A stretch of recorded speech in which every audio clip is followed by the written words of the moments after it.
Information segment में आज हम बड़ा सेंसिटिव टॉपिक लेके आए हैं, डिवोर्स। और जो सर्वेक्षण पढ़ने को मिले वो ये है कि 2008 में जो स्टैटिक्स बता रहे हैं वो ये है कि 30th एनिवर्सरी तक, मैरिज एनिवर्सरी तक 38% डिवोर्सेस हो जाती हैं। और अमेरिका में 2 शादियों में एक का डिवोर्स हो जाता है। और जहाँ एज की बात करें तो जेंट्स जो हैं वो 44 ईयर ओल्ड और लेडीज़ जो हैं 41 ईयर ओल्ड, वो डिवोर्स उनका हो जाता है। और मगर ये सब जो फिगर्स हैं ये मेन स्ट्रीम को लेके हैं, और हम जो इमिग्रेंट हैं जो साउथ एशियन है कनाडा में, उनकी हालात थोड़े डिफरेंट है। आज हमारे साथ स्टूडियो में नीना शर्मा, जो कि एक कामयाब बिजनेस वूमेन, एक कामयाब गृहिणी, बहू, माँ और सास हैं। वो आज हमारा साथ देंगी और इस टॉपिक को हम उनके साथ डिस्कस करते हैं। नीना जी, आपका स्वागत है। थैंक यू जश जी। अभी आपने जो फिगर्स बताई मुझे हंसी आ रही थी कि आपने कहा कि 30th एनिवर्सरी तक। सो मेरे पास अभी 6 मंथ्स है। सो मेरी 30th एनिवर्सरी लाइक अक्टूबर में है। So I have enough time to think about it.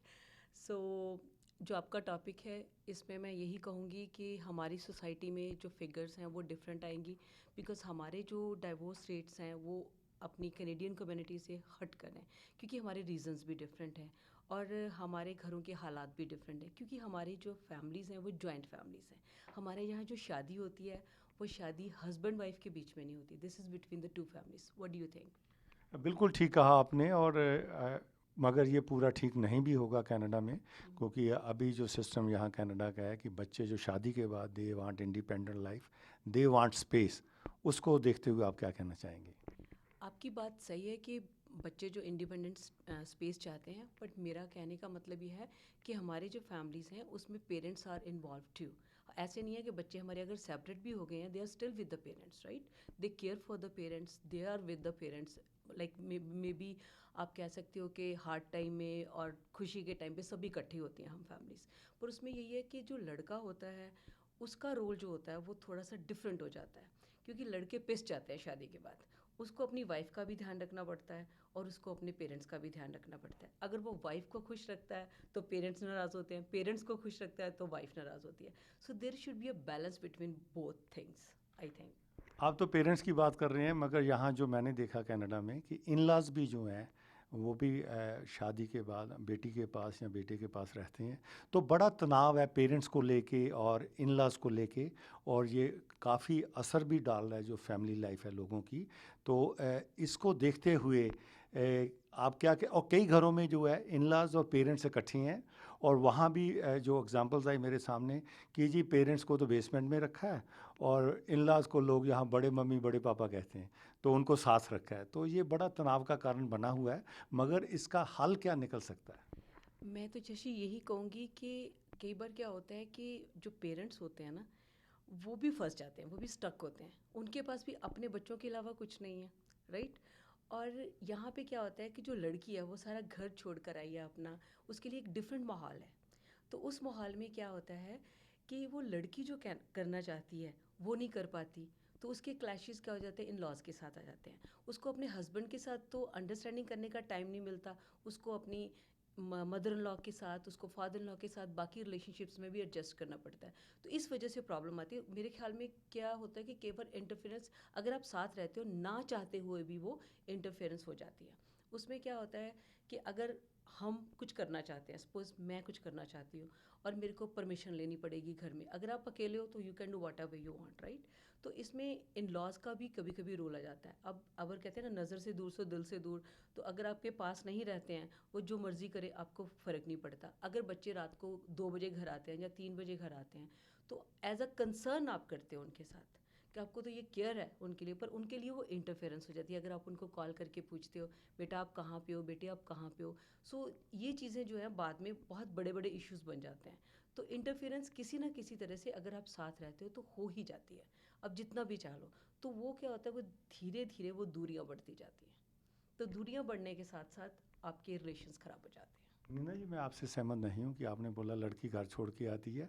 Canada में तो वीज़ा बिकता है, लड़का भी घर छोड़ के आता है नहीं इंडिया से। नहीं, वो तो आपकी बात सही है। अब यहाँ पे क्या है कि दूसरा रीज़न मैं जो यहाँ पे मैं नोट कर रही हूँ, यहाँ पे कई, कोई ऑफेंस नहीं है, मतलब किसी के लिए मैं पर्टिकुलर उसमें नहीं कह रही हूँ, कि यहाँ पे एक लड़का है वो जो 10th पढ़ा हुआ है, राइट, और वो कनाडा की स्टैंप लगने के बाद जब वो इंडिया जाता है, वो MSc होल्डर लड़की से शादी करता है, जिस किसी ने साइकोलॉजी में की हुई है, MA, जिससे लड़की से पूछो वही कहती है मैंने B.Ed करी है, मैंने MA करी हुई है। और वो जब यहाँ पे आती है, वो सिर्फ एक कनाडा की वजह से वो एक रिश्ता हो जाता है, लेकिन जो मेंटल लेवल होता है वो मैच नहीं कर पाता। तो उसमें उस लड़की को जब एडजस्टमेंट अपने हस्बैंड के साथ करनी पड़ती है, उसके लिए ये बहुत बड़ी बात होती है। तो same thing with the guy too, right, अगर लड़की यहाँ पे है, वो किसी छोटी सी जॉब में काम कर रही है और लड़का वहाँ से इंजीनियरिंग करके आ रहा है, उसका मेंटल लेवल और होगा और लड़की का मेंटल लेवल और होगा। तो इन चीज़ों को हम लोग नज़रअंदाज कर देते हैं जब हम लोग रिश्ता करते हैं, स्पेशली अरेंज मैरिजेस में। और इस वजह से फिर यहाँ पे आके उनकी आपस में बनती नहीं है, कुछ भी कह लो, फिर पेरेंट्स की इंटरफेरेंस, बहुत से रीज़न बन जाते हैं डिवोर्स के लिए। तो आप क्या मेरे साथ ये भी सहमत होंगी कि एक तो ओपननेस ऑफ सोसाइटी है और मिसमैच जैसी अभी आपने कहा, और काफ़ी जो तोहमत है, चाहे वो लड़का है या लड़की है, उसके ऊपर एक्स्ट्रा मैरिटल रिलेशंस के भी लगाए जाते हैं। तो क्या आप ये सही समझती हैं, ये है ऐसी सिचुएशन? मैं इस पॉइंट में यही कहूँगी कि कई बार क्या होता है कि आपका हस्बैंड है या आपकी वाइफ है, जो आप अपने हस्बैंड या वाइफ से नहीं एक्सपेक्ट कर रहे हो, जब वो आपको जो आपकी एक्सपेक्टेशन थी उस पर नहीं खाली उतरता, तो अगर वाइफ है वो ज़रूरत से ज़्यादा इंटरफेरेंस करिए अपने हस्बैंड के, आप कहाँ गए थे, क्या है, फ़ोन चेक कर रही है, सो मेनी थिंग्स, राइट, और वो लड़का और भी इरिटेट हो जाएगा इस बात से कि तुम मेरा फ़ोन चेक करती हो, ये करती हो। और ऐसी ऐसी चीज़ें करके अगर वो नहीं भी कर रहा ना, तो उसके दिमाग में वो चीज़ें आनी शुरू हो जाती हैं। तो जो शक है हमारी सोसाइटी में, ये भी बहुत बड़ा एक कारण बन रहा है कि हम एक दूसरे पे शक करते हैं। अगर वाइफ है वो कहीं पे जॉब कर रही है, उसने कहीं से राइड ले ली, वो घर आ रही है, तो वो किसी थर्ड मेल के साथ उसने राइड ले लिया, किसी मैनेजर से राइड ले ली या किसी अपने कुलीग से राइड ले ली, तो हस्बैंड उससे पूछेगा तुम किसके साथ आई हो, क्या है क्या नहीं। ये छोटी छोटी चीज़ें जो है वो बड़ी बनती जाती हैं। तो इसका जो बेस है वो एक्स्ट्रा मैरिटल अफेयर का बेस बन जाता है फिर। तो आपका कहने का मतलब ये है कि जो माइंडसेट हमारा पीछे पंजाब से है या इंडिया से है, वो यहाँ इस सोसाइटी में आके हम बदलते नहीं हैं। अगर हम नहीं बदलेंगे, वही है ना, तो सोच तो हमें बदलनी पड़ेगी, राइट। अब आपकी वाइफ है, अगर वो बाहर जा रही है तो नेचुरली वो 10 बंदों से मिल रही है वहाँ पे जाके, राइट, उसका किसी दूसरे एंगल से भी आप कह सकते हो, प्रोफेशनल वे में भी उसका रिलेशनशिप हो सकता है। Same thing with the husband, उसको कई लेडीज से डील करना पड़ता है, किसी से डील, आपको वो आपकी जो इंडियन सोच है, इंडियन मेंटालिटी है, पहले हम जैसे मेल ईगो आ जाती है, वो मेल ईगो जो है वो भी आपके रिलेशंस को ख़राब करती है। तो ये ईगो जो है, ये मेल ईगो, आप हमेशा मेल को ही पकड़ रही हैं, तो ये दोनों तरफ ही ये नहीं नहीं, सिचुएशन है। मेल ईगो मीन्स के लाइक उसकी मेंटल सेटअप ये है लड़की की जो इंडिया से आया है, कि मैं हस्बैंड हूँ, मुझे घर चलाना है और मैं जो कहूँगा मेरी वाइफ को वही करना है। लेकिन आप यहाँ के कैनेडियन बॉर्न लड़के को मिलोगे, जो किसी लड़की को मिलोगे, आपको लगता है वो सुनेंगी? बिल्कुल नहीं सुनेंगी। वो किसी की बात नहीं सुनती। वो कहते हैं कि अगर मैं घर का काम कर रही हूँ तो यू हैव टू डू, अगर मैं डिशेस करूँगी तो you have to do vacuum. तो ये लड़कियों की और लड़कों की यहाँ पे मेंटल स्टेटस ऐसे है। और लेकिन जो इंडिया से आया बंदा, वो कहता मैं पानी का गिलास क्यों उठाऊंगा, मेरे को तो फ्रेश खाना चाहिए, this is my wife's responsibility, right. तो लेकिन वो जो यहाँ की बॉर्न लड़की है वो ये चीज़ों को नहीं सहेगी, मेरा मतलब है। तो आप ये भी देखेंगे जो वेस्टर्न कल्चर है उसमें ओपननेस और फ्रैंकनेस बड़ी है, और काफ़ी क्लब कल्चर जो है बड़ा रोल प्ले करता है, और ड्रिंकिंग आम हो गई है, चाहे वो जेंट्स है चाहे लेडीज़ है, वो बड़ी बात नहीं है। क्या ये भी कारण बन जाता है डिवोर्स का? ड्रिंकिंग, या ऑफ कोर्स ड्रिंकिंग में क्या होता है कि जब आप ड्रिंक कर लेते हो तो आप हाइपर हो जाते हो, जो आपने बात नहीं भी कहनी होती आप वो भी बातें कह देते हो, और वो आपके रिलेशनशिप को बहुत हार्म करती है। अब क्योंकि ड्रिंक करोगे गुस्सा आएगा, गुस्सा करने के बाद आप पे लूज़ हो जाते हो कंट्रोल आपका, राइट। तो उसमें आप अपनी वाइफ को कुछ कह देते हो, जब वाइफ आपको कुछ कह देती है, आजकल तो वाइफ, इवन ड्रिंकिंग जो कॉमन है लड़के लड़की दोनों में है, ये नहीं है कि हस्बैंड ही ड्रिंक करते हैं, लड़कियां भी करती हैं। और हमारे यहाँ पे कई सोसाइटी में ये एक्सेप्ट नहीं करते कि वो लड़की ड्रिंक करती है, लड़के को अलाउ करेंगे, लड़कियों को नहीं करेंगे।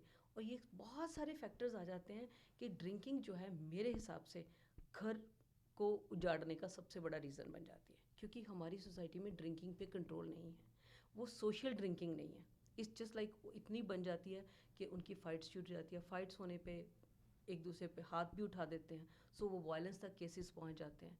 तो ये हमारी सोसाइटी में बहुत बड़ी बात बन गई हुई है। तो ये तो आपने वायलेंस की बात कही, मगर ऐसी है जो छोटे छोटे बच्चे हैं, जब उनकी हस्बैंड वाइफ सेपरेट होती हैं, उन पे जो गुजरती है और उनकी जो डेवलपमेंट है वो बड़ी डिफरेंट हो जाती है, साइकोलॉजिकली, फिज़िकली जो असर पड़ते हैं, इन सब चीज़ों को देखते हुए आप क्या मैसेज देना चाहेंगी?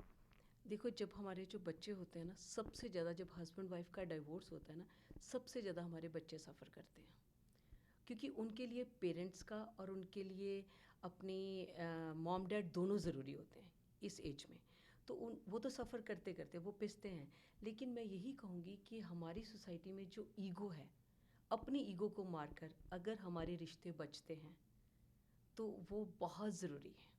क्योंकि हमारी जो ईगो होगी ना, वो हमारे रिश्तों को बहुत ही ज़्यादा नुकसान दे रही है। क्योंकि उसको लगता है कि मैं बहुत बड़ा हूँ, उसको लगता है मैं बहुत बड़ी हूँ। तो ये रिश्ते कहीं ना कहीं बैलेंस करने पड़ेंगे।